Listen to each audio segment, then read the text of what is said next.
আসসালামু আলাইকুম ওয়া রাহমাতুল্লাহি ওয়া বারাকাতুহু। ইয়ামান দেশের আব্রাহা বাদশাহ কাবা শরীফকে ভেঙে দেওয়ার জন্য তার সদলবল নিয়ে হাজির হলো কাবা শরীফের কাছে। তখন কাবা শরীফ দেখাশোনা করতেন আল্লাহর নবী সাল্লাল্লাহু আলাইহি সাল্লামের দাদা আব্দুল মুতাল্লিব। আব্রাহা বাদশাহ বলল, এই কাবাকে রক্ষণাবেক্ষণ করে কে? আব্দুল মুতাল্লিব বৃদ্ধ অবস্থায় তিনি বললেন, আমি কাবাকে দেখাশোনা করি, কাবাকে ঝাড়ু লাগাই। বলল, কাবা থেকে সরে যাও, আমি তোমার কাবাটা ভেঙে দিতে চাই।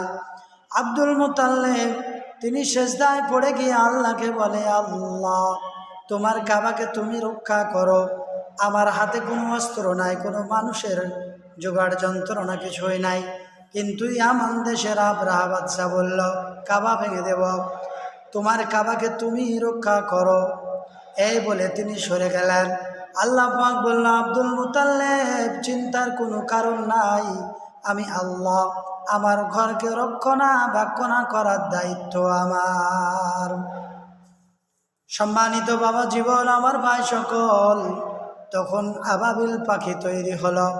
আবাবিল পাখির দ্বারাই আল্লাহ পাক রব্বুল আলামিন বলেন, ও আবাবিল পাখি, তুমি মক্কার মরুভূমি থেকে ছোট্ট ছোট্ট কাকর পাথরগুলো মুখে করে আসমানের দিকে নিয়ে যাও, আর আব্রাহা বাদশার লোকের দিকে লক্ষ্য করে পাথরগুলো ফেলবে। এইরকম করতে করতে আব্রাহা বাদশার লোক যখন আস্তে আস্তে ইন্তেকাল হয়ে যাচ্ছেন, মারা যাচ্ছেন, আব্রাহা বাদশাহ বলল, কিছুই তো দেখতে পাওয়া যায় না, এই কাবাকে ভাঙা সম্ভব নয়।